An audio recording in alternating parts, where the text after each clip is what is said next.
Hi வணக்கம் friends. இன்றைக்கி நம்ம பார்க்க போகிற வீடியோன்னு பார்த்தீங்கன்னா கேஷினோ வந்து கீபோர்டு தான். இது ஆக்சுவலாக என்னோடய ஃப்ரெண்டாடுது. அவர் வந்து ரொம்ப நாளாக இது யூஸ் பண்ணலை, இப்போ அது ஒர்க் ஆகலை, அது கொஞ்சம் பார்த்து கொடுங்க. சார்ஜரும் நான் இந்த உடஞ்சிட்டுச்சு, நான் வேறு சார்ஜரும் வாங்கியிருந்தேன், ஆனால் ஒர்க் ஆகலை, என்ன விஷயம்னு தெரியலன்னு சொல்லி கொடுத்துருந்தார். சரி கொடுங்க, நம்மளும் ஃப்ரீயாக தானே இருக்கோம், செக் பண்ணி பார்த்துடலாம் அப்படின்ட்டு வாங்கிட்டு வந்து பார்த்தா நல்லாவே இருக்கிற மாதிரி இருந்துச்சு. சரி என்னவா இருக்கும்னுட்டு இதுக்கு சார்ஜர் பார்த்திங்கன்னா 9 வோல்ட்டு 850 மில்லி ஆம்பியரு. நம்மக்கிட்ட 850 மில்லி ஆம்பியரில் 1 ஆம்பியர் சார்ஜர் இருந்து போட்டு பார்த்தோம், ஆன் ஆகலை. சரி உள்ளே ஏதாவது காம்பவுண்ட் எதாவது போயிருக்கான்னு பார்த்தா உள்ளேயும் காம்பவுண்ட் எதுவும் போகலை, நல்லாவே இருந்துச்சு.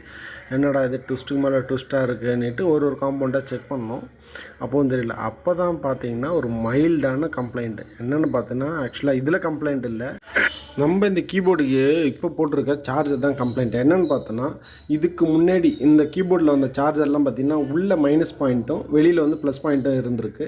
நம்ம இப்போ வர யூஸ்வலான சார்ஜர்ஸில் எல்லாமே பார்த்திங்கன்னா உள்ளே ப்ளஸ்ஸும் வெளியில் மைனஸும் இருக்கும், பொலாரிட்டி மாறி இருக்கும்.